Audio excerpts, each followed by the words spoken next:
भगवान राम और रावण के बीच युद्ध के दौरान प्रभु श्री राम के तीखे बाणों से दशानन धराशायी हो गया। प्रभु श्री राम जानते थे कि एक महाज्ञानी, पंडित और राजनीतिज्ञ आज संसार से जा रहा है। उन्होंने लक्ष्मण से कहा कि रावण अपनी अंतिम सांसें गिन रहा है, तुम जाओ उससे कुछ ज्ञान की बात सीख कर आओ। तब लक्ष्मण वहां जाते हैं और ज्ञानोपदेश के लिए रावण से निवेदन करते हैं। इस पर रावण ने कहा, राम तो त्रिलोक के स्वामी है, सर्वज्ञ है, वो क्या नहीं जानते हैं? फिर भी यदि इस दास से कुछ सुनना चाहते हैं तो पहले मुझे मेरे अंत समय में दर्शन देने की कृपा करें, तब मैं कुछ सुनाऊंगा। इस पर श्री राम रावण के सम्मुख गए। फिर रावण ने कहा, प्रभु ये मेरा अंतिम समय है, रक्त के प्रवाह के कारण ज्यादा कुछ कह पाना कठिन है, फिर भी कुछ सुनाता हूं। रावण ने कहा, हे राम, मनुष्य को यदि कोई शुभ कर्म करने की इच्छा हो जाए तो उसे शीघ्र ही कर लेना चाहिए, और यदि कोई अशुभ कर्म करने की इच्छा हो जाए तो उसे टालते टालते टाल ही देना चाहिए। मैं कोई पढ़ी सुनी बात नहीं कहता हूं, अपने जीवन के अनुभव से जो मैंने सीखा है वही कह रहा हूं। एक बार मैं नरक की ओर से गुजर रहा था। मैंने वहां देखा जीवों को बहुत दुख दिया जाता है।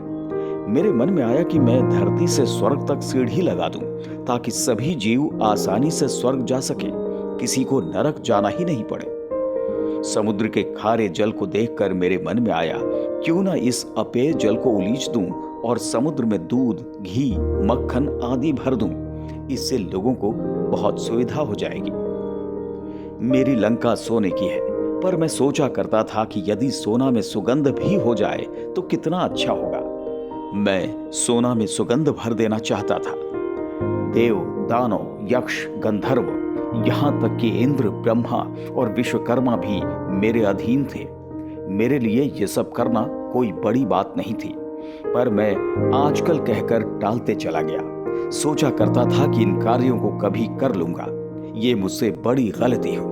अब हमारे पास इन्हें पूर्ण करने का समय ही नहीं बचा है। दूसरी तरफ एक बार मैं आकाश मार्ग से गुजर रहा था तो मैंने जंगल में एक सुंदर स्त्री को देखा।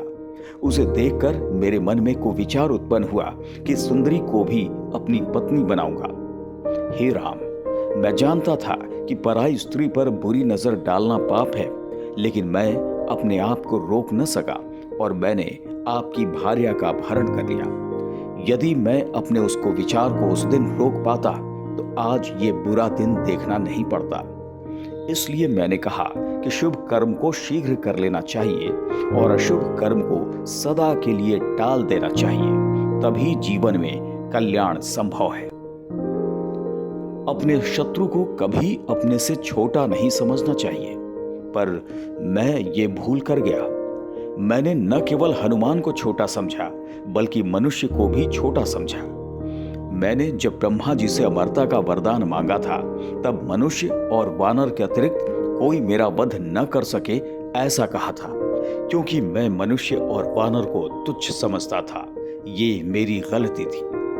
रावण ने अंतिम बात ये बताई कि अपने जीवन का कोई राज हो तो उसे किसी को भी नहीं बताना चाहिए। यहां भी मुझसे गलती हुई। मैंने अपनी मृत्यु का राज अपने भाई विभीषण को बताया, जो आज मेरी मौत का कारण बन गया। ये मेरे जीवन की सबसे बड़ी गलती थी।